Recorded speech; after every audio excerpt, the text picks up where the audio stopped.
ఏమండి అందరూ బాగున్నారా? ఆరోగ్యం బాగుందా?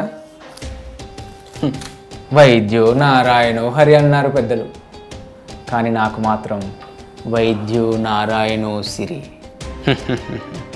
ఫీవర్తో నా దగ్గరకు వచ్చారో 4-5 టానిక్ సీసాలు 10-20 టాబ్లెట్లకు తగ్గకుండా మిమ్మల్ని బయటికి పంపను.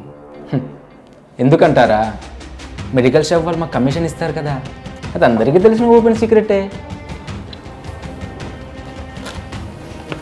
అందంగా ఉండి ఆరోగ్య సమస్యతో వచ్చిన ఆడాలని బట్టలు పితే కానీ స్కానింగ్ రాదని చెప్పి కోరిక తీర్చుకుంటాం.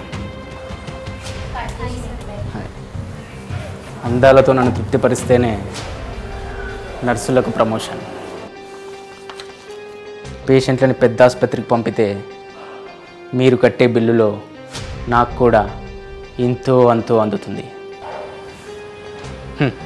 అంతెందుకు, చచ్చిన శవాలకు కూడా ట్రీట్మెంట్ చేసి 1000 లక్షలు బిల్లు కట్టించుకుంటా. ఫ్రీగా చేయాల్సిన వైద్యాన్ని ఏసీల కింద కూర్చొని కన్సల్టేషన్ ఫీజు పేరుతో మీ డబ్బంతా ముక్కు పిండి మరీ వసూలు చేసి అప్పుడు వైద్యం చేస్తాను.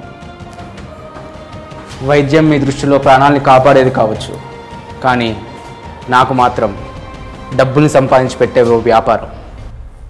మీరు రాగానే నా పెదాలు నవ్వుతూ పలకరిస్తాయి, కానీ నా కళ్ళు మాత్రం నీ జేబులోని నోట్లనే స్కానింగ్ చేస్తాయి.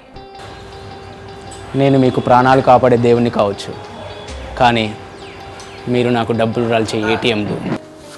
నా వైద్యం మీకు అవసరం, కానీ మీ రోగం నాకు అవకాశం.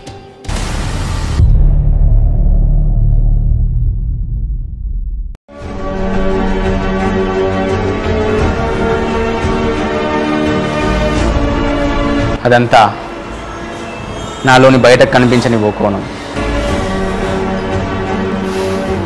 కానీ నేను మారాలనుకుంటున్నాను. నిజమైన ఓ డాక్టర్గా మారాలనుకుంటున్నాను. ప్రాణాలని నిలబెట్టే ఓ దేవుడిలా ఉండాలనుకుంటున్నాను.